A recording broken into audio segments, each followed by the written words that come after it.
You are watching Grace Television.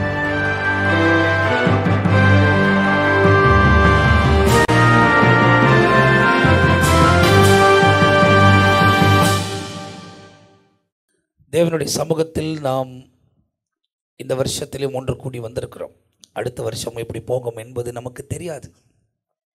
அடுத்த வருஷத்திலும் என்ன நடக்கும், நம் திரும்பம் சேர ஒரு முகாந்திரம் கிடைக்குமா, இல்லை அடுத்த மணி நேரம் நம்ம இருப்போமான்றது நமக்கு தெரியாத ஒரு விஷயம். ஏற்கனவே உங்களுக்கு சொன்ன மாதிரி, யாரெல்லாம் இதுவரை அமைதியாக இருந்தார்களோ அவர்களெல்லாம் இப்போது எடுத்து கொள்ளப்படுதல் குறித்து பேச ஆரம்பித்து விட்டார்கள். ஆவியானவர் ஒவ்வொருவரையும் எச்சரிக்கிறார். ஒவ்வொருவருக்கும் எல்லா தேசத்திலையும் நீங்கள் இப்போது சமூக வலைத்தளங்களுக்கு போய் பேசக்கூடிய வார்த்தைகள் எல்லாம் நீங்கள் கேட்பீர்களானால், இதுவரை இல்லாத அளவுக்கு ஆயத்தப்படு ஆயத்தப்படு ஆயத்தப்படு, எப்போ வேணாலும் எக்கால சத்தம் கேட்கும், ஆயத்தப்படுன்னு சொல்லி பேசக்கூடியவர்கள் எல்லா பகுதிகளிலும் எழும்பிவிட்டார்கள். அப்படியானால் வெகு சீக்கிரத்தில் சில காரியங்களை நாம் சந்திக்க போகிறோம். வேதத்தில் சொல்லப்பட்டிருக்கிறபடி காரியங்கள் தெளிவாய் துல்லியமாய் நடந்து வருகிறது. ஆமென், அல்லேலூயா. அதனால் நடக்குது. இப்போ பைபிளில் நீங்கள் வாசித்து பார்த்தீங்க அப்படின்னு சொன்னாக்கா, ஒரு சில காரியங்களை இந்த ராத்திரி வேளையில் உங்களோடு கூட பகிர்ந்து கொள்ள ஆவியானவர் எனக்கு உணர்த்தினபடியால் ஒரு சில காரியங்களை இந்த நாளில் நாம் தியானிக்க போகிறோம். வேதத்தில் சொல்லப்பட்டிருக்கிற ஒரு சில முக்கியமான சம்பவங்களை வேதத்திலிருந்து எடுத்து வசன வசனமாய் நாம் வாசிக்க போகிறோம். I want you to be quick listening. You have to listen tonight. God is speaking to you. அதனால் வேதத்தின் வசனத்தின் ஆதாரத்திலிருந்து நிறைய காரியங்களை இன்றைக்கு நாம் பார்க்க போகிறோம். முதலாவது, இந்த நாளில் இந்த 2024 டிசம்பர் மாதம் இந்த நாளில் நாம் உலகத்தோடு கூட இணைந்து இந்த கிறிஸ்மஸ் என்ன கொண்டாடக்கூடிய இந்த நாளை நாம் தேவனை துதிக்கிறதுக்கு ஒன்று சேர்ந்திருக்கிறோம். ஆனால் குறிப்பாக எப்பொழுதும் உங்களுக்கு சொல்லுகிற வண்ணமாக, ஒருவேளை இந்த நாள் டிசம்பரில் இல்லாமல் இருந்தது, இந்த நாள் டிசம்பர்லேயே கிடையாது. காரணம், ஆட்டுக்களை மேய்க்கக்கூடிய மேய்ப்பர்கள் அவர்கள் வனாந்தரங்களிலே மந்தையை காத்து கொண்டிருந்த போது தேவதூதன் வெளிப்பட்டு அவர்களோடு கூட பேசினதாய் வேதத்தில் எழுதப்பட்டிருக்கிறது. இஸ்ரவேல் தேசத்தை சுற்றி இருக்கிற ஆட்டு மேய்ப்பர்கள் குறிப்பாய் எப்பொழுது வெளியே வருவார்களானால், செப்டம்பர் மாதம் 15 முதல் அக்டோபர் மாதம் வரை, இல்லை ஜூலை மாதம் கடைசியிலிருந்து அக்டோபர் மாதம் அதாவது மிட் ஆஃப் அக்டோபர் 15 வரை, மிட் ஆஃப் அக்டோபர்னா 15 வரை, அந்த நாட்களில்தான் அவர்கள் வெளி உலகத்துக்கு கடந்து வருவார்கள், ஆடுகளை மேய்ப்பார்களாம். அந்த நாட்களில்தான் அந்த இடத்துல இருக்கிற அந்த கிளைமேட் அதுக்கு ஏற்ற மாதிரி இருக்கும். இந்த அக்டோபர் முடிந்து அந்த அக்டோபர் இறுதியில் நவம்பர் மாதம் முதல் கொண்டு அவர்கள் அந்த ஆடுகளை மேய்த்து கொண்டு அவர்கள் இருக்கக்கூடிய ஸ்தலத்துக்கு போய்விடுவார்கள். குறிப்பாய் இந்த நவம்பர் மாதம் டிசம்பர் மாதத்தில் இந்த ஆடுகள் எல்லாம் ஒன்றாக வைக்கப்பட்டு அதிகமான குட்டி போடக்கூடிய காலம் என்பதாக அவர்களுடைய சரித்திரத்தில் எழுதப்பட்டிருக்கிறது. அப்படியானால் இந்த பிறப்பு ஒருவேளை ஜூலை மாதத்திலிருந்து செப்டம்பர் மாதமே, ஜூலை இல்லை ஆகஸ்ட், ஜூலைக்கு போகக்கூடாது, ஆகஸ்ட் 15 செப்டம்பர் அக்டோபர் நடுவு வரைக்கும் எப்போ வேணாலும் சம்பவித்திருக்கலாம். ஆனால் அதுக்கென்று உலகத்தில் உள்ளவர்கள் நமக்கு ஒரு நாளை குறிப்பிட்டு உலகத்தில் இயேசு பிறந்த ஒரு நாளை நாம் நினைவு கூற வேண்டும் என்று அவர்கள் நமக்கு முன் குறித்து கொடுத்திருக்கிறார்கள். இந்த உலகத்தில் நிறைய பேருக்கும் ஜெயந்திங்க கொண்டாடுறாங்களா இல்லையா? ஜெயந்திங்க யாரும் இல்லை தானே, அதனால தான் சொல்கிறேன், ஜெயந்திங்களை கொண்டாடுறாங்க. புரியுதா? நிறைய ஜெயந்திகள் வருது. இப்போல்லாம் நீங்கள் பார்த்தீங்கன்னா இன்னும் நிறைய பிறந்த நாள்களை கூட சேர்த்து கூட்டிட்டாங்க. அப்படி கூட்டிட்டு எல்லா பிறந்த நாளுக்கும் ஒவ்வொரு நாளும் வச்சு அவங்க அதை நினைவு கூறுகிறார்கள். அப்படி அதில் ஒரு ஆளை நம்ம இயேசுவை நினைக்கவே கூடாது. காரணம், இவர் ஒவ்வொரு நாளும் நினைக்கப்பட வேண்டியவர், ஒவ்வொரு மணி நேரமும் நினைக்கப்பட வேண்டியவர். இவர் எல்லா மனிதர்கள் போல அல்ல, மனிதர்களை உருவாக்கின தேவனே மனிதனாய் அவதாரம் எடுத்து நம் நடுவிலே உலாவினார் என்பதாக வேதத்தில் எழுதப்பட்டிருக்கிறது. ஆமென், அல்லேலூயா. அப்போ அந்த சம்பவங்கள், அந்த காலங்களை குறித்தெல்லாம் வேதத்தில் சொல்லப்பட்டிருக்கிறது. அதை ஆராய்ந்து நிறைய காரியத்தை எழுதி வச்சிருக்கிறேன், இதில் பதிவு பண்ணி வச்சிருக்கிறேன். தொடர்ந்து அதை குறித்து பேசும்போது அதை பேசுவதற்கு கர்த்தர் உதவி செய்வார். ஆனால் இன்றைக்கு இந்த இரவு நேரத்தில் கர்த்தருடைய வார்த்தைகள் நான் என்ன பகிர்ந்து கொள்ள வேண்டும் என்று தேவனை கேட்டபோது, ஏசாயா தீர்க்கதரிசன புத்தகம் 7ஆம் அதிகாரம் 14ஆம் வசனத்தையும் 15ஆம் வசனத்தையும் 16ஆம் வசனத்தையும் நாம் வாசிக்க கேட்க போகிறோம். ஏசாயா தீர்க்கதரிசன புத்தகம் 7ஆம் அதிகாரம் 14 16ஆம் வசனம். ஆதலால் ஆண்டவர் தாமே உங்களுக்கு ஒரு அடையாளத்தை கொடுப்பார். இதோ ஒரு கன்னிகை கர்ப்பவதியாகி, போதும், திரும்ப வாசிக்கலாம். ஒரு கன்னிகை கர்ப்பவதியாகி, போதும், இருங்க. நம்ம அப்படியே வாசித்துட்டு போயிடுறோம்ல, நம்ம அப்படியே வாசித்துக்கிட்டே போயிடுறோம். பைபிள் சொல்லுது, a virgin shall conceive and bear a son. How that is possible? A virgin. நான் உங்களுக்கு பேசுகிறது புரியும்னு நினைக்கிறேன். ஒரு கன்னிகை எப்படி கர்ப்பம் தரித்திருக்க முடியும்? யோசித்து பாருங்கள். ஏசாயா தீர்க்கதரிசி 700 வருஷத்துக்கு முன்னே இதை எழுதுறார். இந்த காரியம் அவருக்கு வெளிப்பட்டு அவர் எழுதினதாக சரித்திரத்தில் எழுதப்பட்டிருக்கிறது. அவர் என்ன சொல்ல வருகிறார்? Therefore the Lord himself will give you a sign. Behold, a virgin shall conceive and bear a son, and shall call his name Emmanuel. Emmanuel என்று அவர் அழைக்கப்படுவார். அந்த வசனத்தை முழுசா வாசிருங்க. ஆதலால் ஆண்டவர் தாமே உங்களுக்கு ஒரு அடையாளத்தை கொடுப்பார்.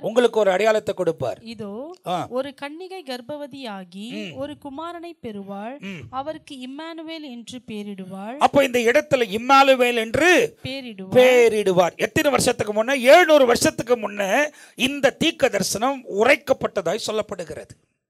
அப்போ இங்க இருக்கிற ரொம்ப ஸ்பெஷலான விஷயம் என்ன அப்படின்னா, ஒரு கன்னிகை கர்ப்பம் தரிக்கிறார். A virgin is going to bear a child, where that is impossible in the world. உலகத்தில் நடக்காத ஒரு சம்பவத்தை பரலோகத்திலிருந்து தேவன் தம்முடைய தீர்க்கதரிசியின் மூலமாய் உலகத்துக்கு உரைத்ததாய் வேதத்தில் எழுதப்பட்டிருக்கிறது. இப்போ திருமணம் ஆயிடுச்சுன்னா கணவனும் மனைவியும் அவர்கள் ஒன்றாய் சேர்ந்து விட்டார்கள். ஆனால் அந்த கன்னிகை தெரிக்கப்படும். அதுக்கு பிறகுதான் அவர்கள் கர்ப்பம் தரிப்பார்கள். ஆனால் இந்த இடத்தில் தேவன் சொல்லுகிறது, ஒரு கன்னிகை ஒரு குமாரனை பெறுவாள். அதுதான் ரொம்ப விசேஷம் இங்க. ஏன்னா பைபிள்ல நீங்க வாசித்து பார்த்தீங்கன்னா அதை குறித்து ஏராளமான காரியத்தை இந்த விஷயத்தில் நாம் தெரிந்து கொள்ள முடியும். அடுத்த 2 வசனத்தை வாசித்துடுவோம். தீமையை வெறுத்து நன்மையை தெரிந்து கொள்ள அறியும் வயது மட்டும் அவர் வெண்ணையையும் தேனையும் சாப்பிடுவார். நன்மையும் தீமையும் வெறும் சாப்பாட்டு இருக்கக்கூடாது. அதுக்கு முன்ன என்ன சொல்லுது? அவர் தீமையை வெறுத்து நன்மையை தெரிந்து கொள்ள அறியும் வயது வரைக்கும் அவர் வெண்ணையையும் தேனையும் சாப்பிடுவார். புரியுதா? ஒரு கன்னிகை குமாரனை பெறுவால் அவர் சாப்பிட வேண்டிய விஷயம் என்ன என்பதும் இங்க தெரியப்படுத்தப்படுகிறது. அப்போ இயேசு அதை தான் சாப்பிட்டார்னா அதை தான் சாப்பிட்டு இருப்பார். பரலோகத்திலிருந்து எதில் அருளப்பட்டதோ அதை தான் அவர் புசித்தார் என்பதை வேதத்தில் நீங்கள் தெளிவாய் தெரிந்து கொள்ள வேண்டும். அடுத்த வசனம் சொல்லுகிறது, பிள்ளை தீமையை வெறுக்கவும். அந்த பிள்ளை என்ன வெறுக்கணும்? தீமையை வெறுக்கவும் நன்மையை தெரிந்து கொள்ளவும் அறிகிறதற்கு முன்னே நீ அருவருக்கிற தேசம் அதன் 2 ராஜாக்களால் விட்டுவிடப்படும். அதன் 2 ராஜாக்களால் விட்டுவிடப்படும் என்பதாக சொல்லப்பட்டிருக்கிறது. அப்போ இந்த தீர்க்க தரிசனத்தை ஏசாயா தீர்க்கதரிசி உரைக்கிறார். இங்க பார்க்க வேண்டிய ஒரு ரொம்ப முக்கியமான ஒரே விஷயம் என்னன்னா, ஒரு கன்னிகை கர்ப்பவதி ஆகுவாள்.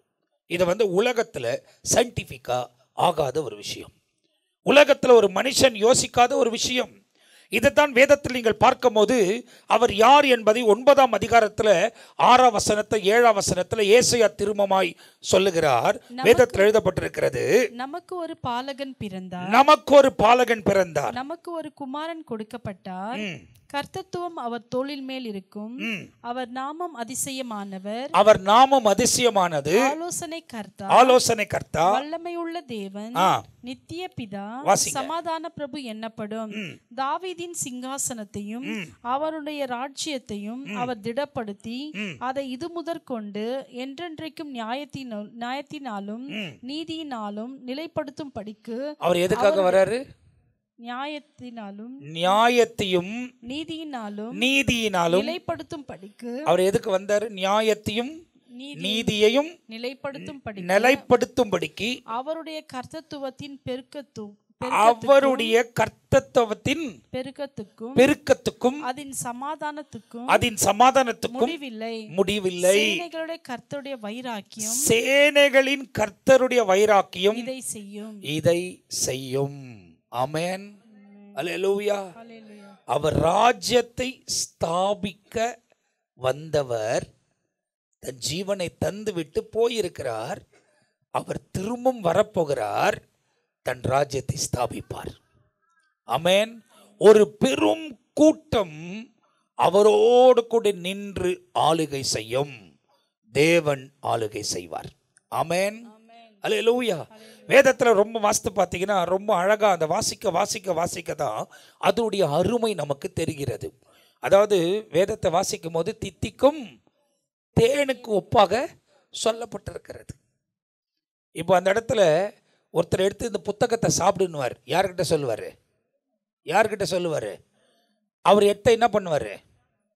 சாப்பிட்டோன்னா அவருக்கு எப்படி இருந்துச்சா? நீ இப்போ ஒரு புத்தகத்தை எடுத்தாது அப்படி சொன்ன மாதிரி சாப்பிட்டா என்ன ஆகும்? அவனுக்கு எப்படி இருக்கும் யோசித்து பார். ஆனால் கர்த்தர் சொல்லி சாப்பிட்டீங்கன்னா அதே என்ன ஆயிரும்? அது தேனாய் மாறிடும் நம்ம நாவுக்கு. ஆமென். இப்போ இந்த இடத்துல நீங்க பார்த்தீங்கன்னா லூக்கா எழுதின சுவிசேஷம் 2ஆம் அதிகாரம் 11-12 வசனத்தை எடுத்து வாசித்து பார்த்தா, இன்று கர்த்தராகிய கிறிஸ்து என்ற இரட்சகர் உங்களுக்கு தாவீதின் ஊரிலே பிறந்திருக்கிறார். பிள்ளையை துணிகளில் சுற்றி முன்னணியிலே கிடத்திருக்க காண்பீர்கள். முன்னணியில் கிடத்திருக்கிறதை காண்பீர்கள். இதுவே உங்களுக்கு அடையாளம் என்றான். அப்படின்னா என்ன தெரியுமா அர்த்தம்? துணியில சுத்தி இருக்கிறதை காண்பீர்கள். பலியா கொடுக்கப்பட வேண்டிய அந்த ஆடை எப்பவுமே துணியில சுத்தி தான் வைப்பாங்க. அதே போலதான் இயேசுவையும் துணியில சுத்தி வைத்தார்கள். இப்போ இந்த பிள்ளையை பெற்றெடுத்த அந்த தாய் முதலாவது கன்னிகையா இருந்தாங்க. ஏன்னா பைபிளை நம்ம போக போக அதை வாசித்து நாம் தெரிந்து கொள்ள போகிறோம். அதுக்கு முன்ன இவரை குறித்து ஒவ்வொருவரும் என்ன சொல்லுகிறார்கள் என்பதை தான் முதல் பார்க்கணும். யோவான் எழுதின சுவிசேஷம் 1ஆம் அதிகாரம் 45ஆம் வசனத்தை பார்ப்போம். இந்த இடத்துல நத்தானியேல் என்ன சொல்லுகிறார், இல்லை யோவான் நத்தானியேல் கிட்ட என்ன சொல்லுகிறார் என்பதை இந்த வசனங்களிலே தெளிவாய் குறிப்பிடுகிறது. பிலிப்பு நாத்தான்வேலை கண்டு நியாயப்பிரமாணத்தில் மோசேயும் தீர்க்கதரிசிகளும் எழுதியிருக்கிற வரை நாங்க என்ன பண்ணோம்? கண்டோம். பிலிப்பு நாத்தான்வேலை கண்டு நியாயப்பிரமாணத்திலே மோசேயும் தீர்க்கதரிசிகளும் யார் எழுதுனது? மோசேயும் தீர்க்கதரிசிகளையும் எழுதியிருக்கிற வரை நாங்கள் கண்டோம். அதாவது நாங்க பார்த்துட்டோம். மோசேனால் எழுதப்பட்டவர், தீர்க்கதரிசிகளால் எழுதப்பட்டவரை நாங்க என்ன பண்ணிட்டோம்? இப்போ கண்டோம், பார்த்துட்டோம். இப்போ அவங்க அந்த நாட்கள்ல சொல்றாங்க. இப்போ அதே போல சுவிசேஷத்தில் அறிவிக்கப்பட்டவரும், புரியுதா, வேதத்தில் சரித்திரத்தில் சொல்லப்பட்டவரும், சுவிசேஷங்கள் 4 சுவிசேஷம், அப்போஸ்தலர் நடவடிக்கை, சரித்திரம், அதுக்கு பிறகு நிருபங்கள் சொல்லப்பட்டவரும், தீர்க்கதரிசியாகிய யோவானுக்கு வெளிப்படுத்தப்பட்ட அந்த வெளிப்படுத்த விசேஷத்தில் விசேஷமாய் சொல்லப்பட்டிருக்கிறவரை வெகு சீக்கிரத்தில் நாம் பார்க்க போகிறோம். முதலாவது வருகை குறித்து நாம் இன்றைக்கு நினைவு கூறி கொண்டிருக்கிறோம். ஆனால் 2ஆம் வருகையே நமக்கு சமீபமாக இருக்கிறது. அவர்கள் எதிர்பார்த்தார்கள், அவங்க நாட்களில் வராதது நம்முடைய நாட்களில் வருகிறது. எவ்வளோ பாக்கியம் தெரியுமா அது? ஒருவேளை நீங்கள் அதை குறித்து பயப்படலாம், ஆனால் அந்த நாள் வந்து அந்த மறுரூபமாகி அங்கே நிற்கும் போது தான் அதுக்குரிய மகிமையும் மேன்மையும் நீங்கள் தெரிந்து கொள்வீர்கள். அது வரைக்கும் அதன் மேன்மை உங்களுக்கு தெரியாது. அது மிகவும் மேன்மை உள்ள ஒரு வாழ்க்கை, தேவனோடு இணைந்து வாழ்கிற ஒரு வாழ்க்கை. அதை தான் இந்த இடத்துல பிலிப்பு போய் நத்தானியல் இடத்துல சொல்லுகிறார். தீர்க்கதரிசிகளால் எழுதப்பட்டவரும் மோசேயினால் எழுதப்பட்டவரை நாங்கள் என்ன பண்ணிட்டோம்? கண்டோம். அவர் யோசேப்பின் குமாரனும் நாசரேத் ஊரானுமாகிய இயேசுவே என்றான். நாசரேத் ஊரானாகிய இயேசுவே என்றான். ஆமென். அல்லேலூயா, அல்லேலூயா. இப்போ இந்த இடத்துல தீர்க்கதரிசிகளால் உரைக்கப்பட்ட ஒருவர் இந்த இடத்துல நமக்கு தென்படுகிறதை வேதாகமத்தில் எழுதப்பட்டிருக்கிறது. நீங்கள் பைபிள் அப்படியே நீங்கள் வாசித்து பார்ப்பீர்களானால் இந்த இடத்தில் லூக்கா எழுதின சுவிசேஷம் 1ஆம் அதிகாரம் 26ஆம் வசனம் முதல் கொண்டு நம்ம பார்க்கும்போது அந்த இடத்தில் கேப்ரியல் என்னக்கூடிய ஒரு தூதன் அந்த இடத்தில் வருகிறார். கேப்ரியல் என்னக்கூடிய தூதன் அங்கே வருகிறார். அங்கே வந்து நின்று அவர் எங்கே நிற்கிறார் என்பதை தெளிவாக சொல்லப்படுகிறது. அனுப்பப்பட்டார் என்பதும் சொல்லப்படுகிறது. Now in the 6th month the angel Gabriel was sent by God to the city of Galilee named Nazareth என்பதாக எழுதப்பட்டிருக்கிறது. தமிழ்ல வாசிப்போம். 6ஆம் மாதத்திலே, பாருங்க, எந்த மாதத்துல?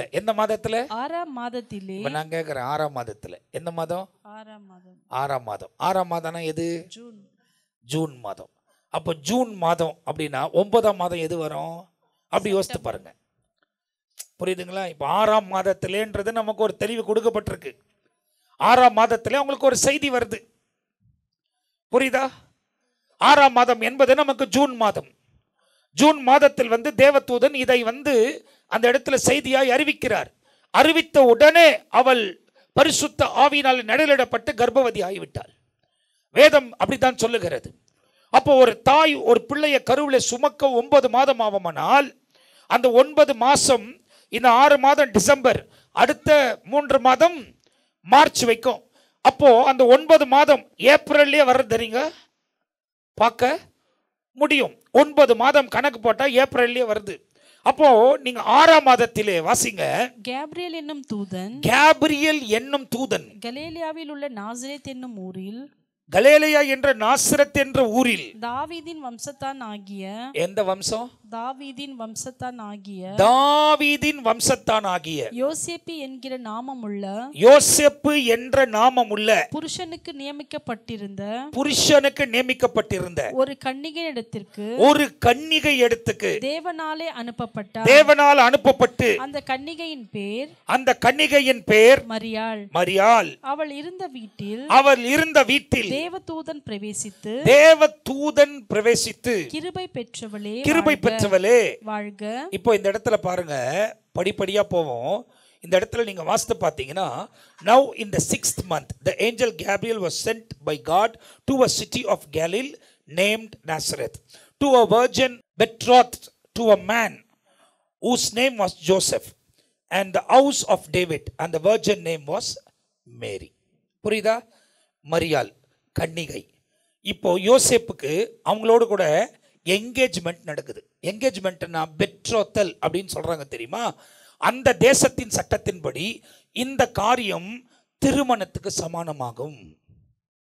யூதர் கலாச்சாரத்தின்படி இப்போ ஒருத்தர் வந்து பொண்ணு பார்க்குறாங்க அப்படின்னு சொன்னாக்கா, அவங்க பொண்ணு பார்த்த பிறகு அந்த பொண்ணை கேட்பாங்களாம். என்ன கேட்பாங்களாம்? இவரோட போய் நீ வாழ விருப்பப்படுறியா அப்படின்னு கேட்பாங்களாம். அந்த பொண்ணு ஒத்துக்குச்சு அப்படின்னு சொன்னாக்கா, அவர்கள் 2 பேரும் அதே இடத்துல ஒரு, அதாவது என்ன சொல்றது, வாவ், அதாவது தமிழில் என்ன சொல்லுவோம்னா வாவ், ஒப்பந்தம். 2 பேரும் ஒரு ஒப்பந்தத்தை செய்து கொள்வார்கள். அந்த ஒப்பந்தத்தை செய்து கொண்ட பிறகு யோசேப்பு என்ன பண்ணுவார்? தன்னுடைய வீட்டுக்கு கடந்து போயிடுவாராம். அவங்க 2 பேரும் ஒன்றா உட்காந்து சாப்பிடுவாங்களாம். 2 பேரும் அதாவது அந்த அந்த தேசத்தின் சட்டத்தின்படி ஒயின், அதாவது திராட்சை ரசத்தை பரிமாறிக்கொள்வார்கள். அதனால தான் கானா ஒரு தேசத்துக்கு போகும்போது இயேசு திராட்சை ரசத்தை என்ன பண்ணுறாரு, பெருக பண்ணுகிறார். மாற்றிக்கொள்வார்கள்.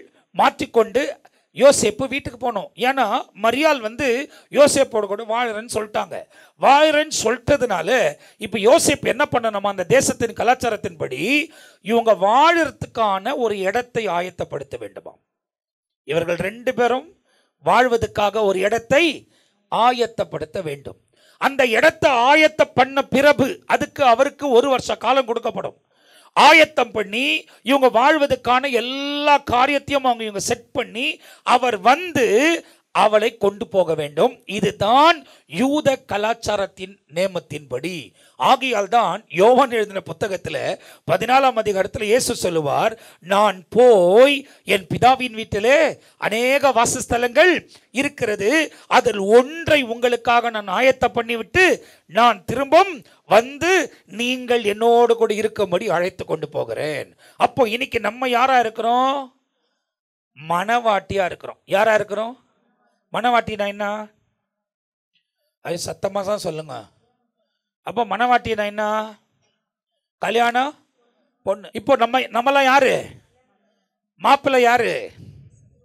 யார் மாப்பிள்ளை? கல்யாண பொண்ணுங்க. மணவாட்டி, மணவாளன் யாரு? ஏசப்பா. இப்போ அவர் நமக்கு என்ன சொல்லிட்டு போயிருக்கிறாரு? நான் போய் உங்களுக்கு ஒரு ஸ்தலத்தை ஆயத்தம் பண்ணி நான் நீங்கள் என்னோட கூட இருக்கிற நாங்கள் என்ன பண்ண போறேன், அழைத்து கொண்டு போக போகிறேன். இது எந்த கலாச்சாரத்தின்படினா யூதர்களின் கலாச்சாரத்தின்படி அப்படிதான் நடக்கும். இப்போ அவர் இவங்க 2 பேரையும் ஒப்பந்தம் பண்ணிவிட்டு அவர் போய்விட்டார். போய்விட்ட இந்த சூழ்நிலையிலே மரியாளுக்கு ஒரு விஷயம் நடக்குது. இப்ப 2 பேரும் ஒன்னா பார்த்துட்டாங்க. இவ கன்னிகையா இருக்கிறா, புரியுதா? she was virgin. ஸோ அந்த கன்னிகையா இருக்கிற இவளோட கூட ஒப்பந்தம் ஆயிடுச்சு. ஒப்பந்தமான பிறகு இப்போ இந்த யோசேப்பு தன் வீட்டுக்கு போகிறார். வீடை ஒழுங்கு பண்ணணும். அவர் தாய் தகப்பனோட கூட இருக்கக்கூடாது. அவர் தனியா ஒரு வீடை இவங்களுக்காக என்ன பண்ணணும், ஆயத்தப்படுத்தணும். அதெல்லாம் ஆயத்தம் பண்ணி இவங்க திருமண வாழ்க்கைக்கான வாழக்கூடிய எல்லா முறைகளும் ஒழுங்கு பண்ணி அப்புறமா எல்லாத்தையும் ரெடி பண்ணி அந்த இடத்துல நான் எல்லாத்தையும் ஒழுங்கு பண்ணிட்டேன், இப்போ நீ என் கூட வரலாம் அப்படின்னு சொன்னாக்கா ஒரு பெரிய, அதாவது அதுக்குரிய மார்ச்சலை இப்போ எப்படி நம்ம காரில் கொண்டு போவாங்க, நிறைய ட்ரம்பட் அடிப்பாங்க, அந்த மாதிரி அந்த காலத்தில் என்ன இருக்குதோ அதெல்லாம் வாசித்து கொண்டு போய் ஒரு பெரிய ப்ரொசஷன் பண்ணி அந்த இடத்துல விருந்தாளிகளை எல்லாம் கூப்பிட்டு அவங்களுக்கு எல்லாம் நல்ல திராட்சை ரசங்களை கொடுத்து நல்ல ஆகாரங்களை செய்து வைத்து அவர்கள் எல்லாம் திருப்தியாய் சாப்பிட்டு இவர்களை வாழ்த்தி விட்டு போன உடனே யோசேப்பு மரியாளை தன் வீட்டுக்கு கொண்டு போக வேண்டும். இதுதான் அந்த தேசத்தின் கலாச்சாரம். இப்ப இப்படி நடக்க வேண்டிய இந்த சூழ்நிலையில இப்ப யோசேப்பு பார்த்துட்டு போயிட்டாரு. போயிட்ட உடனே இந்த கேப்ரியல் மரியாளை சந்திக்கிறார். கேப்ரியல் மரியாளை சந்திக்கிறார். அந்த இடத்துல என்ன சொல்லப்படுகிறது, நீங்க எடுத்து வாசித்தீங்கன்னா 28ஆம் வசனத்தை வாசிங்க. லூக்கா 1:28. அவள் இருந்த வீட்டில் இப்ப யார் வீட்டுக்கு வராரு? மரியாள். யார் வீட்டுக்கு? இப்ப யார் பார்த்துட்டு போயிட்டது? யோசேப்பு பார்த்துட்டு 27ஆம் வசனம் என்ன சொல்லுது நமக்கு? தாவீதின் வம்சத்தானாகிய யோசேப்பு என்கிற நாமமுள்ள புருஷன். யோசேப்பு என்ற நாமமுள்ள ஒரு புருஷன். இங்க பாருங்க, இந்த யோசேப்பு குறித்து நீங்க வாசித்தீங்க அப்படின்னா பைபிள்ல நிறைய விஷயத்தை ஆண்டவர் 2 உருவாக்கி வச்சிருக்கிறார். ஒரு வசனத்தோட இன்னொரு வசனம், ஒரு சம்பவத்தோட இன்னொரு சம்பவம், புரியுதா? ரொம்ப அழகாக பியூட்டிஃபுல்லாக ஒவ்வொன்றும் உருவாக்கப்பட்டிருக்கும். ஏற்கனவே உங்களுக்கு நிறைய காரியத்தை நான் சொல்லி கொடுத்துருக்கிறேன். நீங்கள் பார்த்தீங்க அப்படின்னு சொன்னாக்கா அங்கே 430 வருஷம் அடிமத்தனத்திலிருந்து அதுக்கப்புறமா இவர்கள் கானான் தேசத்துக்குள்ள, அதாவது தேவன் இவர்களை எகிப்து தேசத்திலிருந்து என்ன பண்ணுறாரு, விடுவிக்கிறாரு. இங்கே 430 வருஷம் இருண்ட காலம், 400 வருஷம் இயேசு கிறிஸ்து பிறந்து வளர்ந்த 30 வருஷத்துக்கு பிறகு ஊழியத்துக்கு போறாரு. அப்போதுதான் இருளுள்ள ஜனங்கள் வெளிச்சத்தை பார்க்கிறார்கள். அப்போ 430 வருஷத்துல இவர்கள் எகிப்திலிருந்து விடுவிக்கிறது போட்டால இயேசு கிறிஸ்து இந்த உலகத்துக்கு வந்த போது ஜனங்களை பாவத்திலிருந்து விடுவித்தார். அப்போ இதுவும் 430 வருஷம், இதுவும் 430 வருஷம். இப்போ இந்த இடத்தில் நீங்கள் பார்ப்பீர்களானால் வேதத்தில் சொல்லப்பட்டிருக்கிற இந்த சம்பவங்களை ஒவ்வொன்றாய் நாம் ஆராய்ந்து பார்க்கும்போது யோசேப்பு குறித்து நீங்கள் முதலாவது பார்க்கணும். இந்த யோசேப்பு யார் அப்படின்னா, இவன் தாவீதின் வம்சத்தை சார்ந்தவன். இதை குறித்து இன்னும் உங்களுக்கு கொஞ்சம் டீட்டெயிலாக நீங்கள் இந்த யோசேப்பை குறித்து தெரிந்து கொள்ளணும் அப்படின்னு சொன்னாக்கா, பைபிளில் இன்னும் நிறைய காரியங்களை நம்மால் வாசித்து தெரிந்து கொள்ள முடியும். அப்படி தெரிந்து கொண்டீங்களா நீங்கள் ரொம்ப உங்களுக்கு யூஸ்ஃபுல்லாக இருக்கும். நீங்கள் பாருங்கள், மத்தேயு 1ஆம் அதிகாரத்தில் 19-20 வசனத்தை வாசிங்க.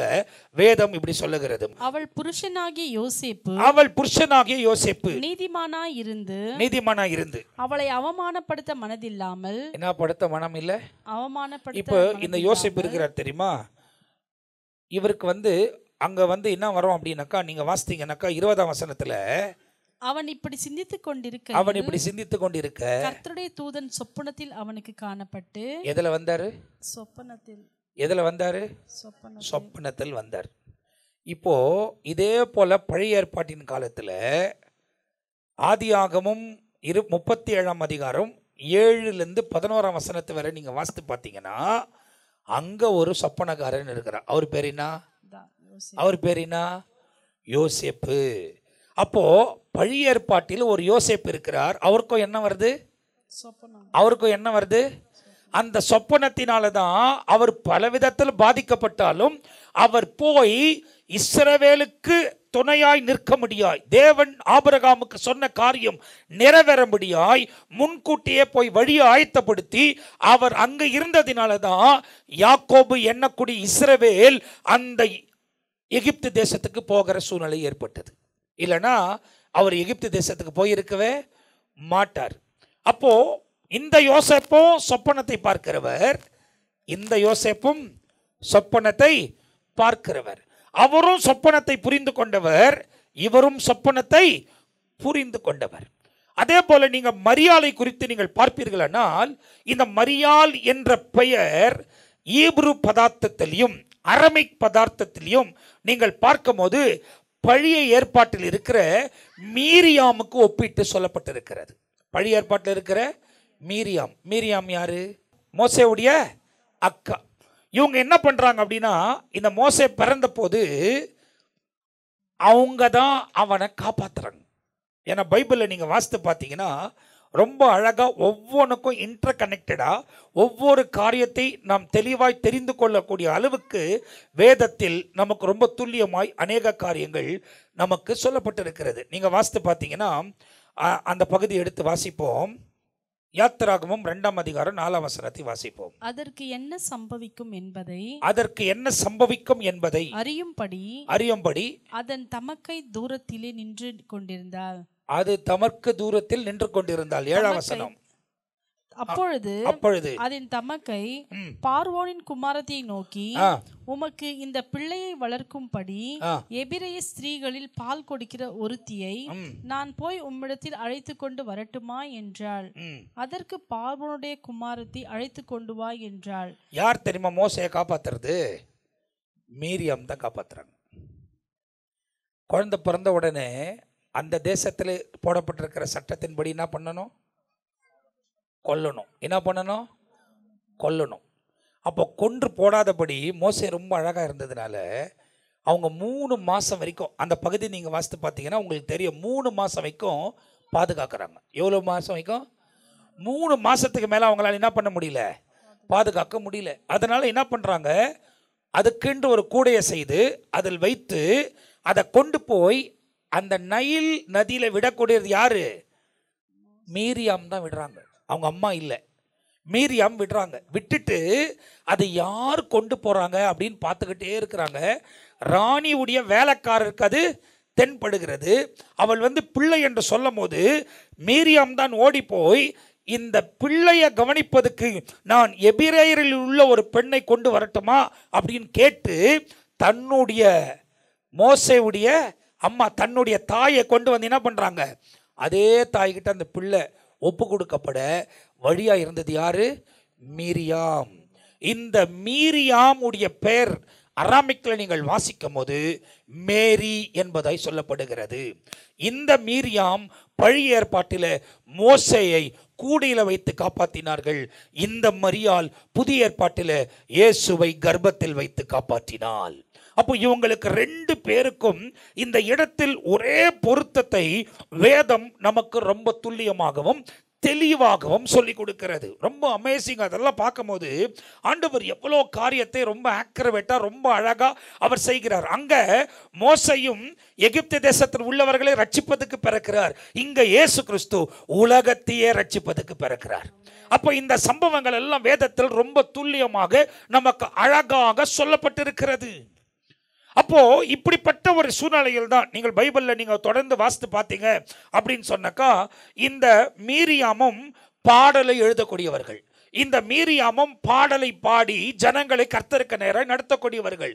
இங்க புதிய ஏற்பாட்டில் மரியாளை நீங்க பார்த்தீங்கன்னாலும் அவளும் பாடலை பாடி தேவனை ஆராதிக்கக்கூடியவள் என வேதத்தில் அப்படிதான் நமக்கு போடப்பட்டிருக்கிறது.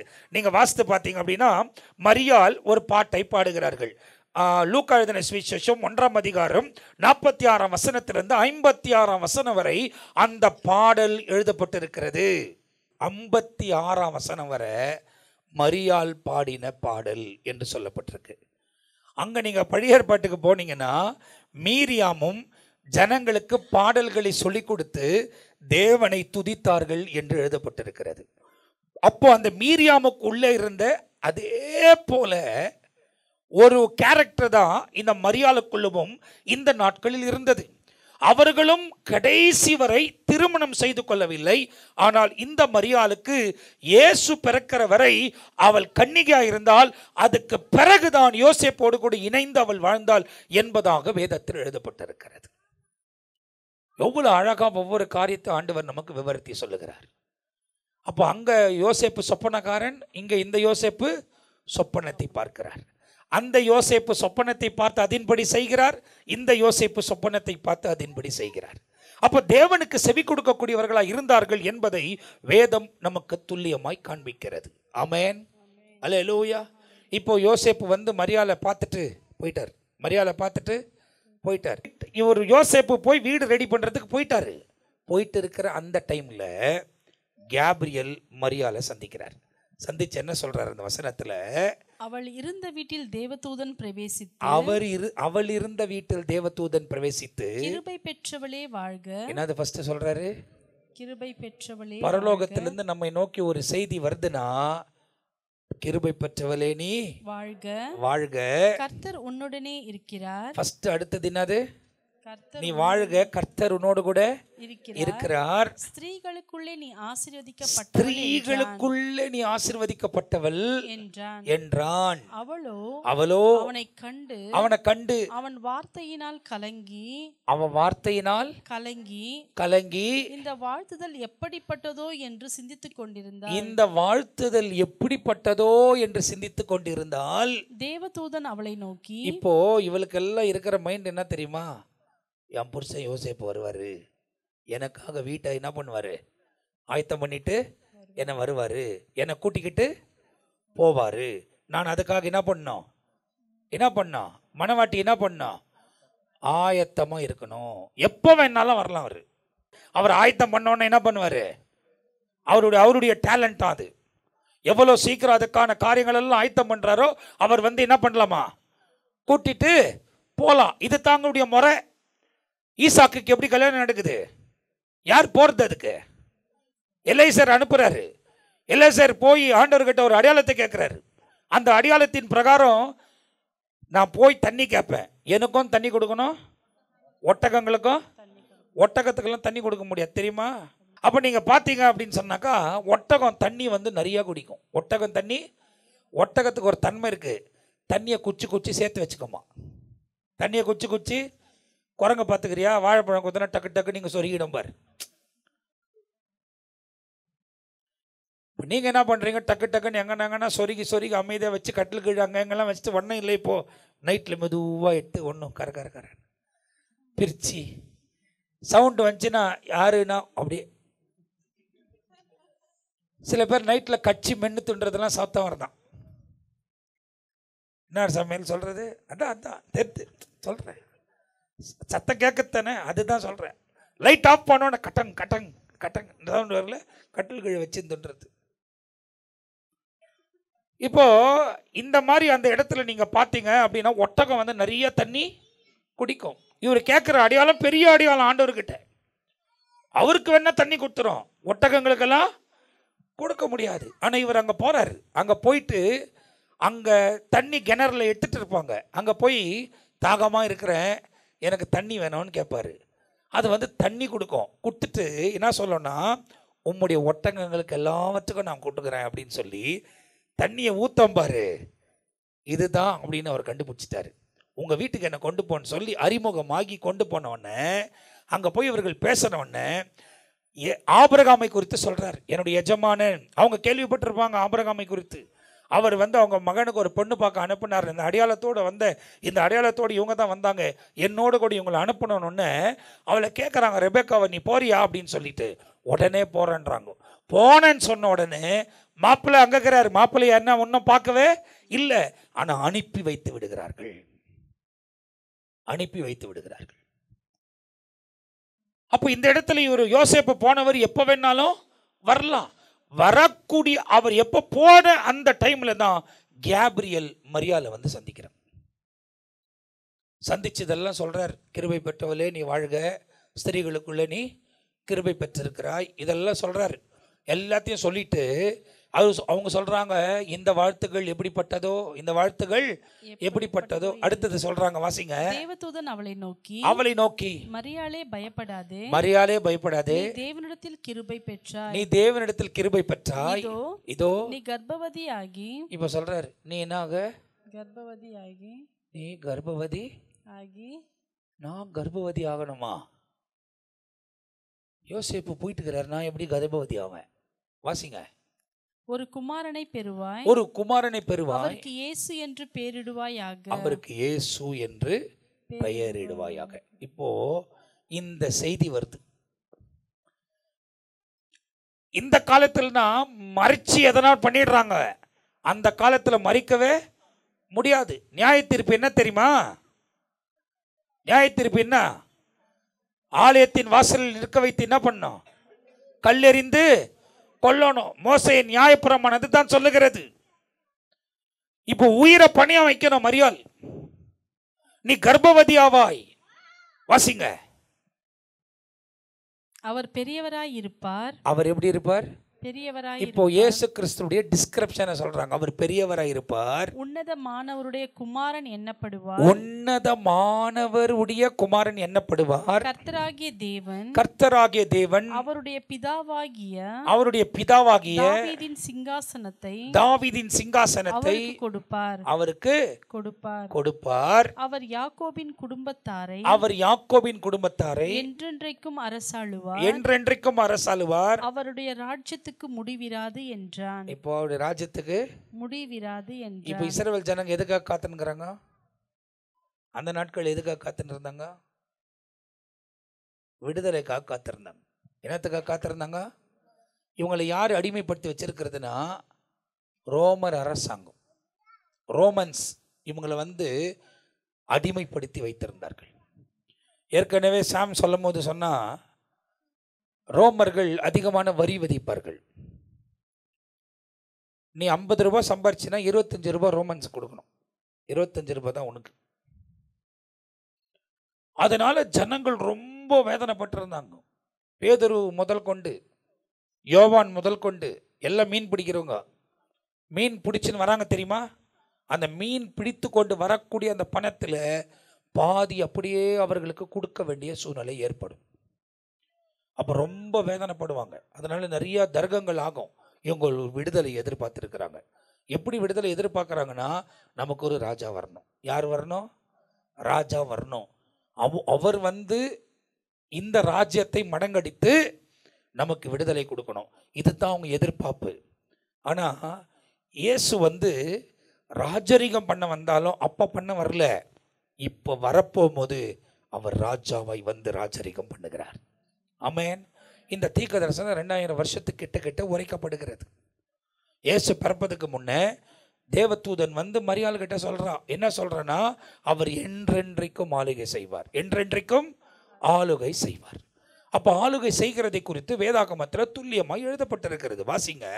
அதற்கு மரியாள் தேவதூதனை நோக்கி இது எப்படி ஆகும் புருஷனை அறியேனே என்றார். நான் ஒரு புருஷனை அறியேனே என்றார். இப்போ நான் கர்ப்பம் ஆகணும்னா நான் ஒரு புருஷனை என்ன பண்ணோம்? கல்யாணம் பண்ணோம். என்னுடைய மாப்பிள்ளை என்ன பண்ணியிருக்கிறாரு? போயிட்டு இருக்கிறாரு. அவர் திரும்பவும் என்ன பண்ணோம்? என்னை வந்து கூப்பிட்டு போனோம். ஆனால் அதுக்கு முன்னே எனக்கு ஒரு என்ன வருது? எனக்கு ஒரு செய்தி வருகிறது. செய்தி வருகிறது. அந்த செய்தி எனக்கு என்ன சொல்லுகிறது அப்படின்னாக்கா, நீ கர்ப்பவதி ஆவாய் அப்படின்னு சொல்லப்பட்டு, அப்போ அவர்கள் அதை ஏற்றுக்கொள்ள வேண்டும். அதை என்ன பண்ணவங்க? ஏற்றுக்கொள்ள வேண்டும். ரொம்ப கடுமையான ஒரு சூழ்நிலைக்குள்ள இந்த மரியாள் போகிறத வேதாகமத்தில் நமக்கு துல்லியமாக எழுதப்பட்டிருக்கிறது. ரொம்ப கடுமையான ஒரு முடிவு எடுக்கணும். ரொம்ப கடுமையான ஒரு சூழ்நிலைக்குள்ள அவர்கள் போக வேண்டும். அப்படிப்பட்ட ஒரு சூழ்நிலையில் அவர்கள் இருக்கிறதை வேதாகமத்தில் எழுதப்பட்டிருக்கிறது. இப்போ மாப்பிள்ளை வந்து பெண்ணை பார்த்துட்டு போயிருக்கிறாரு. அவர் இடத்த ஆயத்தம் பண்ணிட்டு என்னை வந்து என்ன பண்ணுவார்? கூட்டிகிட்டு போவார். அதுக்காக மரியாள் வெயிட் பண்ணுறாங்க. நடுவில் இப்படி ஒரு செய்தி பரலோகத்திலிருந்து அவங்களுக்கு வருது. இப்போது அதை ஏற்றுக்கொள்ளலாமா, ஏற்றுக்கொள்ளக்கூடாதா? யோசித்து பாருங்கள். இப்போ வேதம் அதுக்கு அப்புறமா என்ன சொல்லுதுன்னு பார்த்தீங்கன்னா, வாசிங்க. தேவதூதன் அவளுக்கு பிரதி உத்தரமாக பரிசுத்த ஆவி உன்மேல் வரும். உன்னதமானவருடைய பலம் அதின்மேல் நிழலிடும். உன்மேல் நிழலிடும். ஆதலால் உன்னிடத்தில் பிறக்கும் பரிசுத்தம் உள்ளது. உன்னிடத்தில் பிறக்கக்கூடியது பரிசுத்தம் உள்ளது. தேவனுடைய குமாரன் என்னப்படும். இதோ உனக்கு இனத்தாளாய் இருக்கிற எலிசபெத்தும் தன் முதிர் வயதிலே ஒரு புத்திரனை கர்ப்பம் தரிக்கிறாள். மலடி எண்ணப்பட்ட அவளுக்கு இது 6ஆம் மாதம். அப்படின்னா இந்த இடத்தில் இயேசுவை குறித்து மரியாளுக்கு அறிவிக்கும் போது யோவானுக்கு எத்தனை மாதமா இருந்தது? 6ஆம் மாதம். அப்போ 6ஆம் மாதம் என்றால் இந்த யோவான் இயேசுவோடு கூட 6 மாதம் பெரியவர். அப்போ 6 மாதத்துக்குள்ளனா அங்கு 6ஆம் மாதத்தில் இவர்களுக்கு இந்த செய்தி அறிவிக்கப்படுகிறது. அறிவிக்கப்பட்டால் அந்த வருஷத்தின் ஆரம்பத்தில் தான் எலிசபெத்துக்கு தேவன் ஒரு கருவின் ஆசீர்வாதத்தை தந்திருக்கிறார். அப்போ அவர் ஜனவரி மாசத்துல அவர் கரு இருப்பாரானால் அவர் ஏறக்குரிய அந்த இடத்தில் அக்டோபர் செப்டம்பர் மாதத்துக்குள்ள அவர் பிள்ளையாய் பிறக்கணும். அதிலிருந்து 6 மாசத்துல இயேசு இந்த உலகத்துக்குள் பிறக்க வேண்டும். இந்த வசனங்கள் எல்லாம் வாசிக்கும் போது ரொம்ப துல்லியமா இந்த சம்பவம் நடக்கிறதையும் மரியாள் எவ்வளவு அர்ப்பணித்தார்கள் என்பதையும் நாம் தெளிவாய் அறிந்து கொள்ள வேண்டும். ஏன்னா ஒரு கன்னிகை கர்ப்பம் தரிப்பது ஆகாத ஒரு விஷயம். பரிசுத்த ஆவியினாலே நிழலிடப்பட்டு அவர்கள் கருத்தரிக்கிறார்கள். அப்போ இது தேவதூதர்களால் சொல்லப்படுகிறது. அதுக்கு மரியாள் என்ன பண்றாங்கன்னு வாசிங்க. தேவனாலே கூடாத காரியம் ஒன்றும். இப்போ அவங்க சொல்றாங்க இது எப்படி ஆகும்னு கேட்கிறா. இது எப்படி? நான் ஒரு புருஷனை அறியேன். இப்பதான் யோசேப்பு என்னை பார்த்துட்டு வீட்டுக்கு போயிருக்கிறாரு. அவர் வந்து என்னை கொண்டு போனோம். ஒரு புருஷன் இல்லாத நான் எப்படி கர்ப்பமாகுவேன்னு கேட்கிறாங்க. அப்போ தேவனால் கூடாதது ஒன்றும் இல்லை. மரியாளுக்கு சொல்லப்படுகிறது தேவனால் கூடாதது ஒன்றும் இல்லை. வாசிங்க. அதற்கு மரியாள் இதோ நான் ஆண்டவருக்கு அடிமை. என்ன சொல்லிட்டாங்க? நான் ஆண்டவருக்கு அடிமை. உம்முடைய வார்த்தையின்படி எனக்கு ஆக கடவது என்றார். மரியாள் அப்பொழுது தேவதூதன் அவரிடத்திலிருந்து போய்விட்டான். அவன் ஒத்துக்கணும்னா தேவதூதன் அந்த இடத்துல இருந்து என்ன போயிட்டாரு? இப்போ மரியாள் தேவ சித்தத்துக்கு தன்னை ஒப்பு கொடுத்தார்கள். தேவ சித்தத்துக்கு ஒப்பு கொடுத்தார்கள். நீங்க யோசித்து பாருங்க. ஆண்டவர் ஒரு விஷயத்தை சொல்றாரு. உலகத்தில் முடியாதது, உலகத்தில் ஆகாது, மனுஷன் மைண்டுக்கு எட்டினாலே முடியாதது. அப்படிப்பட்ட ஒரு சூழ்நிலை சொல்லப்படுகிறது. ஒருவேளை இதை கண்டுபிடித்தார்களானால் மரியாளை கொன்று போடுவார்கள். என மோசையின் நியாயப்பிரமாணம் சொல்லுகிறது. திருமணம் ஆகாத ஒருவள் கரு தரித்தாரானால் அவளை கல்லெறிந்து கொல்ல வேண்டும் என்று சொல்லப்பட்டிருக்கிறது. அப்படிப்பட்ட ஒரு சட்டம் அந்த நாட்களில் இருந்த போது மரியாள் தன் உயிரை பணியம் வைத்து தேவ திட்டத்தை நிறைவேற்றி கொண்டால், அவையை நிறைவேற்றுவதற்கு தன்னையே ஒப்பு கொடுத்தால் என்பதாக வேதத்தில் எழுதப்பட்டிருக்கிறது. It is not an ordinary decision, but she committed herself to obey the will of God. That is what is required right now. இப்போ இந்த காலத்தில் நமக்கு இருக்கிற ஒரே ஒரு விஷயம், தேவ சித்தத்துக்கு நம்மை ஒப்பு கொடுத்து நடக்கிறோமா என்பதை நம்மை நாமே அறிந்து கொள்ள வேண்டும். தேவனுக்கு ஏற்ற ஒரு வாழ்க்கை வாழுகிறோமா? சுயத்தின்படி வாழுகிறோமா? நீதியாய் வாழுகிறோமா? நேர்மையாய் வாழுகிறோமா? உண்மையாய் வாழுகிறோமா? உத்தமமாய் வாழுகிறோமா? தேவன் சொல்லுகிறபடி நம் கீழ்ப்படிந்து நடக்கிறோமா என்பதை நீங்கள் ஆராய்ந்து பார்க்க வேண்டும். தேவனுக்கு ஏற்ற ஒரு வாழ்க்கை வாழ்வதற்கு நம்மை நாமே ஒப்பு கொடுக்க வேண்டும். உலகம் அப்படிப்பட்டதல்ல, உலகம் பாவத்தினால் நிறைந்திருக்கிறது. அப்போ இந்த மரியாள் எவ்வளோ பெரிய சேலஞ்சை அவங்க ஏற்றுக்கொள்கிறாங்க பாருங்க. அவங்க ஏற்றுக்கொண்ட உடனே வந்த தேவதூதன் அந்த இடத்தை விட்டு போய்விடுகிறார். இவருக்கு அறிவிக்கப்பட்டது. இது ஒரு பக்கத்தில் வேலை முடித்தாலும், இன்னொரு பக்கத்தில் இந்த காரியம் யாருக்கு தெரிய வருது அப்படின்னா யோசேப்புக்கு தெரிய வருது. ஏன்னா இப்போ யோசேப்பு என்ன சொல்லிட்டு போயிருக்கிறாரு? இப்போ நீங்கள் சொல்லுங்க, யோசேப்பு என்ன சொல்லிட்டு போய்கிறாரு? நான் போயிட்டு உனக்கு ஒரு வீடு ஆயத்தம் பண்ணி நான் வந்து உன்னை என்ன பண்ணுறேன், திரும்பி கொண்டு போகிறேன் அப்படின்னு சொல்லிட்டு போயிருக்கிறார். அந்த இடைப்பட்ட காலத்தில் மரியாளை வந்து தேவதூதன் சந்திக்கிறான். தேவதூதன் சந்தித்து அந்த இடத்துல நீ கர்ப்பவதி ஆகவாய் என்று சொல்லுகிறார். தேவனால் பரிசுத்த ஆவியினால் நிழலிடப்படுவாய், ஆவியானவரால் நீ கர்ப்பவதி ஆவாய் என்று சொல்லுகிறாங்க. ஒரு கன்னிகை, a virgin woman is with a baby. அதுதான் வந்து ஒரு பெரிய அதிசயம் உலகத்தில். a virgin woman cannot carry a baby in this world. உலகத்தில் அப்படி ஒரு காரியம் நடக்கவே நடக்காது. ஆனால் ஆண்டவரால் முடியாத காரியங்கள் இந்த உலகத்தில் ஒன்றுமே இல்லை. அதுதான் அவள் கருவை சுமந்து கொண்டிருக்கிற நேரத்தில் இப்போ வீட்டுக்கு போயிருக்கிற யோசேப்புக்கு இது தெரிய வருது.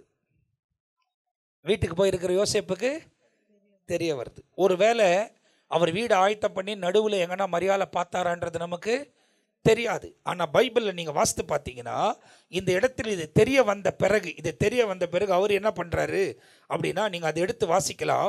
மத்தேயு 1ஆம் அதிகாரம் 19-20 நீங்கள் வாசித்தால், அவள் புருஷனாகிய யோசேப்பு. இப்போ இந்த இடத்துல என்ன சொல்றாங்க? அவளுடைய புருஷன். அப்போ அவங்க ஒப்பந்தம் ஆனோன்னு என்ன ஆயிட்டாங்க? கணவன் மனைவியா ஆயிட்டாங்க. ஆனால் இவர்கள் 2 பேரும் சேர்ந்து வாழ வேண்டுமானால் இடம் ஆயத்தப்பட்டு இருக்க வேண்டும். அப்போ தேவதூதன் என்ன சொல்றான்? புருஷனாகிய யோசேப்பு, வாசிங்க, நீதிமானாய் இருந்து அவளை அவமானப்படுத்த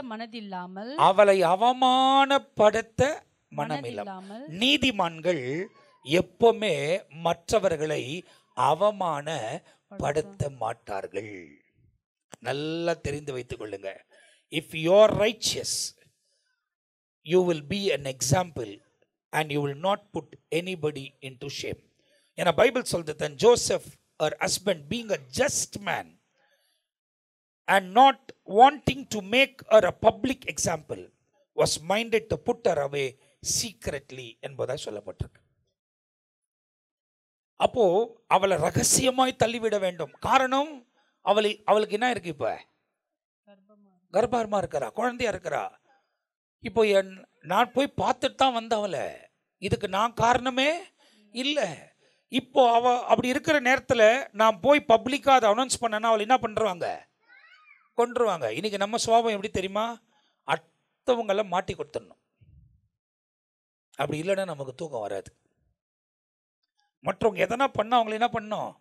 மாட்டி கொடுத்துடணும், அவமானப்படுத்திடுவேன் ஒன்னும்.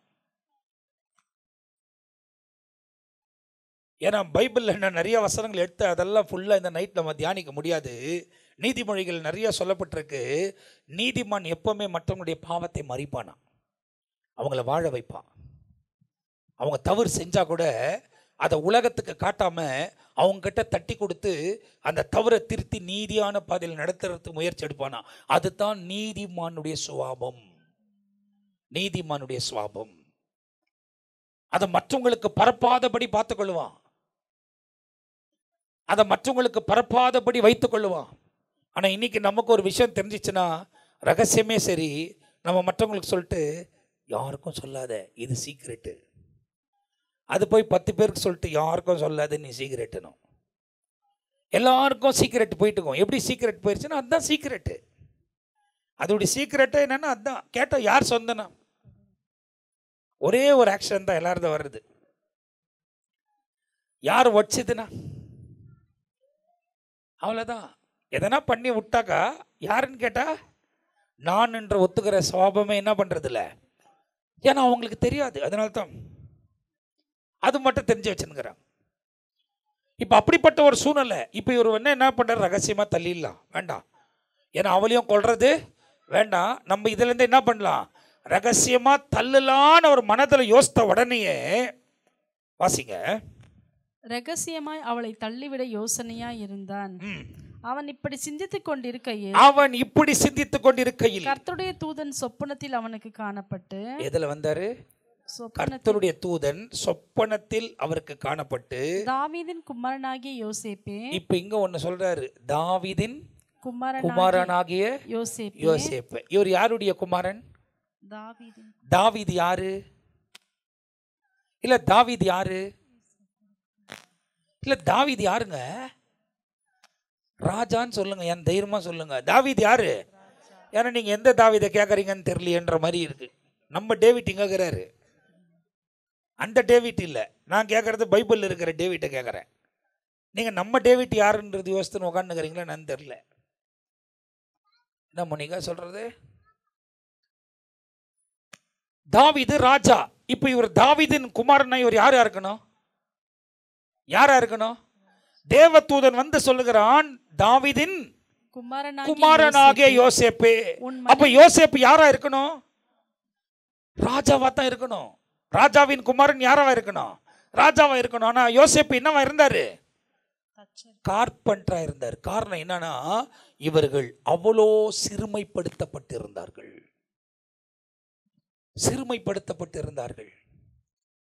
இயேசு ஒரு விதத்துல பாத்தீங்கன்னா ராஜாவின் குடும்பத்தில் தான் பிறந்திருக்கிறாரு. ஆனா அந்த நாட்களில் அவர்கள் ராஜாவா இல்லை, அவ்வளவுதான் விஷயம். திரும்பவும் வரும்போது அவர் ராஜாதி ராஜாவா வருகிறார். ஆமென், அல்லேலூயா.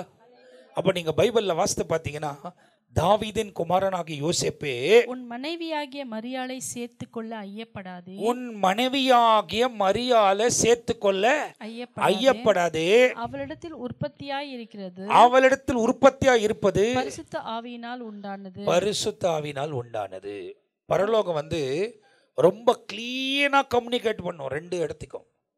ஒரு இடத்துல பேசணும், இன்னொரு இடத்துல வந்து என்ன பண்ணோம், பேசும். அப்போஸ்தலனாகிய பேதுருக்கிட்ட பேசணும், கொர்நேலியுஸ்கிட்டயும் பேசும். கொர்நேலியுஸ்கிட்ட பேசணும், அப்போஸ்தலனாகிய பேதுருக்கிட்டயும் பேசும். இங்கேயும் போ சொல்லும், இங்கேயும் போ சொல்லும். ஒருத்தருக்கு சொல்லிட்டு ஒருத்தருக்கு சொல்லாம இருக்கவே இருக்காது. ஏன்னா அந்த கம்யூனிகேஷன் தான் பரலோகம் ரொம்ப கிளியரா நமக்கு கொடுக்கறத நீங்க தெளிவாய் தெரிந்து கொள்ள வேண்டும்.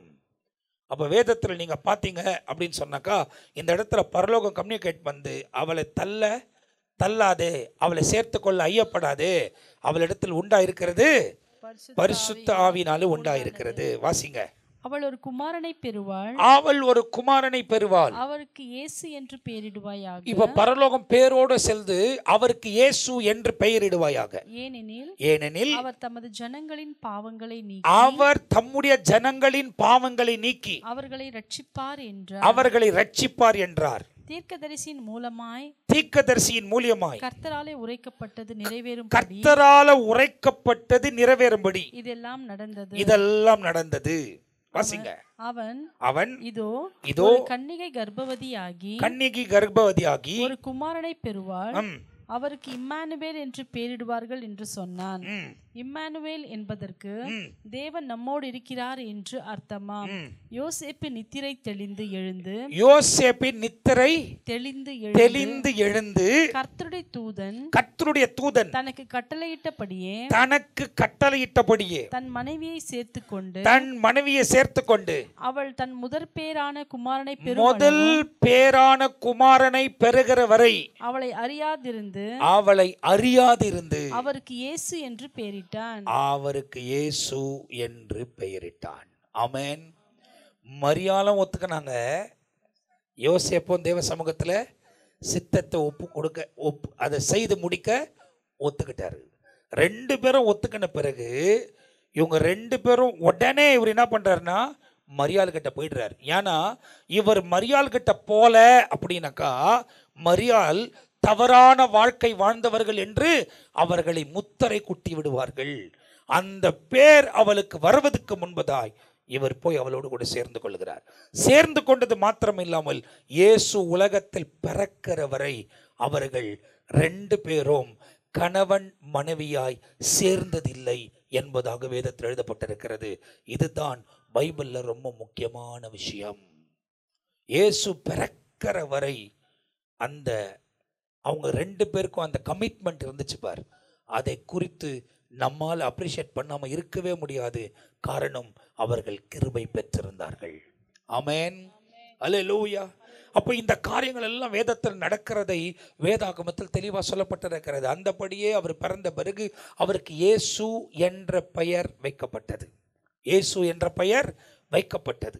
இப்போ இந்த சம்பவம் ஒருவேளை 2028 வருஷத்துக்கு முன்னே நடந்த ஒரு சம்பவம்.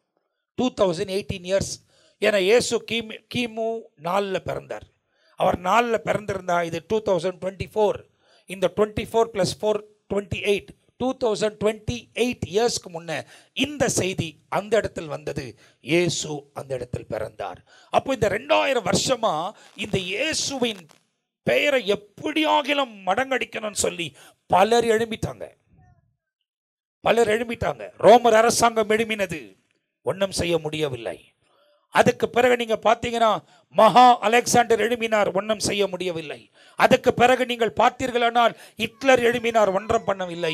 இன்றைக்கும் திரளான ஜனங்கள் கிறிஸ்தவர்களுக்கு விரோதமாய் செயல்படுகிறார்கள், இதுவரை ஒன்றும் பண்ணவில்லை. காரணம் என்ன தெரியுமா? இது மனிதனால் உண்டாக்கப்பட்டது அல்ல, இது தேவனால் உண்டாக்கப்பட்டது. தேவனால் உண்டாக்கப்பட்டது எவைகளோ அவைகள் ஒரு நாளும் அடைக்கப்படாதபடி தேவன் வழிநடத்துவதற்கு அவர் சர்வ வல்லமை உள்ள தேவனாக இருக்கிறார். தம்முடைய கிருபைகளையும் தயவும் நம்முடைய வாழ்க்கையில வழங்க பண்ணுவார். இந்த இடத்துல ரொம்ப முக்கியமான கீயே என்ன தெரியுமா? கீழ்ப்படிதல். obedient to God. obedient to God. You have to obey the will of God. தேவன் உன் வாழ்க்கையில வைத்திருக்கிற சித்தத்துக்கு உன்னை நீ ஒப்பு கொடுக்க வேண்டும். கர்த்தர் தம்முடைய பிரசன்னத்தையும் மகிமையும் உங்க வாழ்க்கையில விளங்க பண்ணுவார். மரியாள் தேவ சித்தத்துக்கு உயிரை பணியம் வைத்து கீழ்ப்படிந்தார்கள். யோசேப்பு மரியாளை தள்ளாதபடி தேவ சித்தத்துக்கு ஒப்பு கொடுத்து கீழ்ப்படிந்தார். இந்த ரெண்டு கீழ்ப்படிந்த உள்ளங்கள் உலகத்தை ரட்சிக்கக்கூடிய இயேசுவை இந்த உலகத்துக்கு கொண்டு வந்தார்கள். இயேசு இந்த உலகத்தை ரட்சிப்பதற்கு தன்னைத்தானே அர்ப்பணித்து பிதாவின் பரிபூர்ண சித்தத்தை நிறைவேற்றினார். அவர் இந்த உலகத்துக்கு வந்தார். 33 வருஷம் அவர் வாழ்ந்தார். நமக்கு எல்லாம் தெரியும். 33 வருஷம் அவர் வாழ்ந்தார். நமக்காகவே மரித்தார், நமக்காகவே ரத்தம் சிந்தினார், நமக்காகவே அடக்கம் பண்ணப்பட்டார், நமக்காகவே உயிரோடு கூட எழுந்தார். உயிரோடு கூட இருக்கிறவர் சதா காலமும் உயிரோடு கூட இருக்கிறார். அவர் மீண்டுமாய் வரப்போகிற நாட்கள் நம்மை நெருங்கி நிற்கிறது. அவர் சீக்கிரமாய் வரக்கூடிய அடையாளங்கள் நம்மை சுற்றி நடந்து கொண்டிருக்கிறது. ஒவ்வொரு யுத்தமும் அவர் வருகையை குறித்து சொல்லுகிறது. ஒவ்வொரு சம்பவமும் அவர் வருகையை குறித்து சொல்லுகிறது. தேவ தூதர்கள் ஆயத்தமா இருக்கிறார்கள். ஊழியத்தில் இருக்கக்கூடியவர்கள் ஆயத்தமா இருக்கிறார்கள். ஆண்டவரோடு கூட நெருங்கி நிற்கக்கூடியவர்கள் தேவனுக்கு ஏற்ற ஒரு வாழ்க்கையை வாழ்வதற்கு ஒப்பு கொடுத்திருக்கிறார்கள். நீங்கள் உங்களை ஒப்பு கொடுக்காவிட்டால் பரிதாபமான சூழ்நிலையில் சிக்கிக் கொள்வீர்கள். தேவனுக்கு ஏற்ற ஒரு வாழ்க்கை நீதியாய், நேர்மையாய், உண்மையாய், உத்தமமாய் வாழ உங்களை நீங்கள் அர்ப்பணித்துக் கொள்ளும் போது ஆண்டவர் தம்முடைய பிரசன்னத்தையும் மகிமையும் உங்க வாழ்க்கையிலும் என்னுடைய வாழ்க்கையிலும் விளங்க பண்ணி வழி நடத்துவதற்கு அவர் சர்வ வல்லமை உள்ள தேவனாயிருக்கிறார். எல்லா குறைகளையும் அவர் நிறைவாக்குவார். அவர் இன்றைக்கு நம்ம நடுவில் உலாவிக் கொண்டிருக்கிறார். அவங்க ஒரு சூழ்நிலையும் நெருக்கங்களையும் மாற்றி பரிசுத்த ஆவியானவர் உங்களை நடத்துவார். வேதம் சொல்லுகிறது, அவர்கள் 2 பேரும் ஒத்துக்கொண்டதினாலே பிதாவாகிய தேவன் தம்முடைய குமாரனை இந்த உலகத்தில் கொண்டு வந்து நமக்காக எல்லாவற்றையும் செய்து முடித்தார் என்பதாக வேதத்தில் வெளிப்படுத்தப்பட்டிருக்கிறது. பழைய ஏற்பாட்டின் மீரியாமும் புதிய ஏற்பாட்டில் இருக்கிற மரியாளும் ஒரே ஒரு சுவாபம் உள்ளவர்களாய் இந்த உலகத்தில் வெளிப்பட்டார்கள். பழைய ஏற்பாட்டில் இருக்கிற யோசேப்பும் புதிய ஏற்பாட்டில் இருக்கிற இயேசுவின் தகப்பன் என்ற ஸ்தானத்தை பெற்றிருக்கிற யோசேப்பும் 2 பேரும் ஒரே ஒரு தரிசனத்தை பெற்று செயல்படக்கூடியவர்களாக இருந்தார்கள். அந்த யோசேப்பு தரிசனத்தை பெற்று இஸ்ரவேல் அந்த எகிப்து தேசத்துக்கு போவதற்கு காரணமாக இருந்தார். இந்த யோசேப்பு தரிசனத்தை பெற்று கீழ்ப்படிந்து இரட்சகரை உலகத்துக்கு கொண்டு வரக்கூடியவராக இருந்தார். இவைகள் எல்லாம் வேதத்தின் அடையாளத்தின் படியே நடந்திருக்குமானால் அவர் இப்போது வரப்போகிற அடையாளமும் நம்முடைய காலங்களில் நம்முடைய கண்களுக்கு முன்புதாய் வெகு சீக்கிரத்தில் நிறைவேற போகிறது. நாட்கள் போக போக போக போக அதன் தாக்கத்தை நாம் பார்க்க போகிறோம். எது நடந்தாலும் கிறிஸ்துவுக்காக வாழக்கூடிய அத்தனை பேரும் கண்ணிமைக்க நேரத்தில் மறுரூபமாக்கப்பட்டு மத்திய ஆகாயத்தில் நம்முடைய மணவாளனோடு கூட மணவாட்டிகளாக இணைந்திருக்க கர்த்தர் நம்மை ஆசீர்வதித்து வழிநடத்துவதற்கு அவர் உண்மை உள்ளவராக இருக்கிறார். நாம் ஆயத்தம் என்றால் தேவன் தம்முடைய இரக்கங்களை நம்முடைய வாழ்க்கையில விளங்க பண்ணுவார்.